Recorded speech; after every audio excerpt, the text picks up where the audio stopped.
보리떡 기도에 나오신 여러분들을 축복합니다.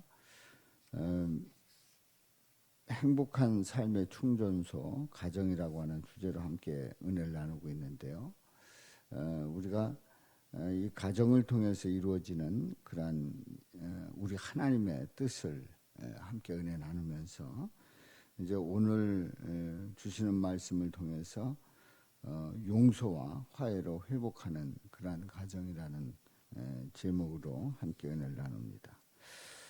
과거의 일이 먼 훗날 잘잘못이 정확하게 밝혀지는 경우가 있습니다. 그래서 가해자라고 생각했던 사람이 피해자가 되고 또 피해자라고 생각했던 사람이 가해자가 되는 경우가 있습니다. 그러니까 그것이 낱낱이 밝혀질 때에 그것이 다 드러나게 되고 누가 잘했는지 누가 잘못했는지를 구분하게 되지요.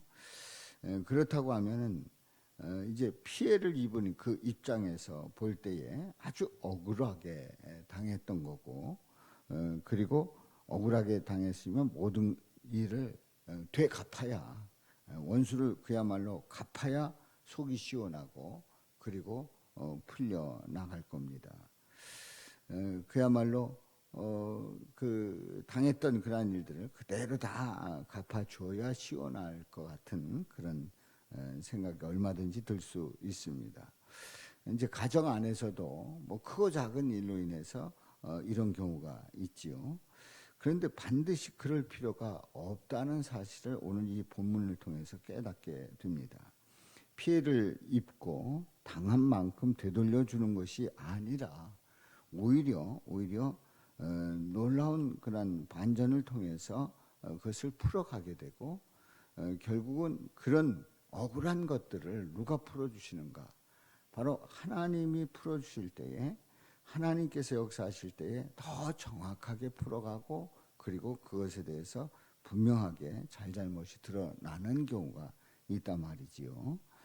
오늘 이 본문 말씀의 배경은 뭐 여러분들이 잘 알고 있습니다만은 애굽에 정착한 야곱의 아들들에게 심각한 일이 벌어집니다. 이제 이스라엘 백성들이 애굽으로 이주를 해서 이주한 가운데에 그 정착이 잘 되고, 그리고 그들이 나름대로 삶의 터전이 마련되고 하는 그런 가운데서 이제 심각한 일이라고 하는 것은 아버지가 돌아가시는 거예요. 아버지 야곱이 세상을 떠납니다.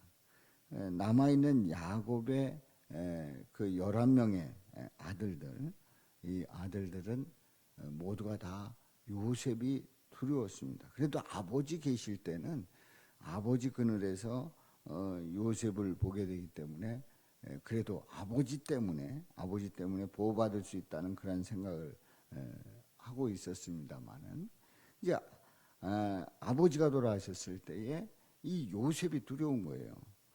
왜냐하면 이 요셉은 억울하게 팔려갔고, 죽을 뻔하다가 억울하게 팔려갔고, 그래서 애굽에서 별의별 고생을 다 겪었단 말이죠. 산전수전을 다 겪었어요. 그리고 총리가 됐습니다. 권세를 가졌습니다. 사람들을 망하게도 할 수 있고 흥하게도 할 수 있는 그런 그 고난이 이 요셉에게 주어졌단 말이지요. 그래서 형들은 생각하기를 요셉을 그렇게 못살게 굴었고 팔아 넘겼으니까 이제 이 요셉이 그 모든 것을 다 악을 자기들이 저질렀던 악을 갚을지도 모른다는 그런 생각에서 이제 아버지가 돌아가셨을 때에 두려워 떨게 되지요. 야곱의 그 아들들, 요셉의 형들은 자신들이 어떤 일을 했는지 너무나도 잘 알고 있는 거예요. 그리고 어떤 그 벌을 받아야 될지도 너무나도 잘 알고 있는 거예요. 그런데 이 형들은 아버지의 유언을 다시 되새겨 줍니다. 형들이 내게 악을 행하였을지라도 용서하라 하셨다는 거예요. 악을 행했을지라도 용서하라. 그거를 요셉이 기억하고 있어야 되는데 형들이 아버지가 얘기했다고 그 얘기를 알려주는 겁니다. 용서해 달라는 거지요. 용서해 달라는 거예요. 그러니까 요셉이 그 이야기를 듣고 울었다고 말씀에 기록되고 있는데요. 그야말로 기가 막힌 얘기죠. 요셉이 울었을 때에 형들의 그 마음을 헤아렸을 거고, 그리고 아버지의 마음, 아버지가 생각해 보면은 그런 스토리가 얼마나 기가 막혔겠어요. 나중에 요셉이 살았다고 하는 걸 확인하고 내려오게 되고, 그리고 세상을 떠날 때 그래도 아버지가 마음 편하게 세상 떠나는 것보다는 왠지 불안한 마음도 없지 않아 있었을 겁니다. 그런 모든 것들을 이 요셉은 알게 됐고, 요셉은 울었다고 했습니다. 그런데 요셉의 결론은 뭐냐면, 우리는 당신의 종들이니이다. 그렇게 얘기하는 이 형들을 어떻게 대합니까? 두려워하지 말라는 거예요. 두려워하지 마소서. 19절에 두려워하지 마소서. 내가 하나님을 대신하리이까.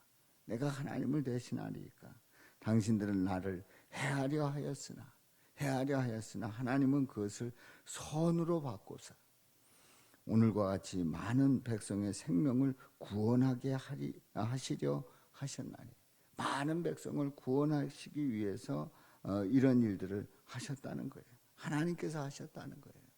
그래서 내가 용서하는 것이 아니라 하나님이 하시는 일이라는 거죠. 그러니까 내가 하나님이 돼서 내가 마음대로 할 수 있는 것이 아니고, 하나님의 계획 속에서 애굽으로 보내고, 그리고 백성 그 생명을 하시기 위해서 하신 일이라는 거예요. 하나님이 하신 일이라는 거예요. 이 요셉의 고백 속에서 그야말로 용서를 내가 하는 것 같은데 이미 하나님께서 하신 일에 대해서 하나님이 하신 일을 받아들이는 이 요셉의 고백을 보게 됩니다. 이 요셉의 보면서 우리 예수님을 보게 됩니다. 우리 예수님 이제 용서를 하십니다. 그 용서하는 그 모든 용서는 사람들의 그런 그 평소에 생각했던 그런 뛰어넘습니다. 바로 우리 예수님의 용서는 하나님의 뜻을 이루는 것이고, 우리 예수님의 용서는 많은 백성들, 인류의 그 사람들을 구원하시는 용서인 줄로 믿습니다. 11절에 보면은 당신들은 두려워하지 마소서. 내가 당신들과 당신들의 자녀를 기르리이다. 걱정하지 마세요. 당신들뿐만 아니라 자녀까지 책임지겠다는 거예요. 그들을 간곡한 말로 위로합니다.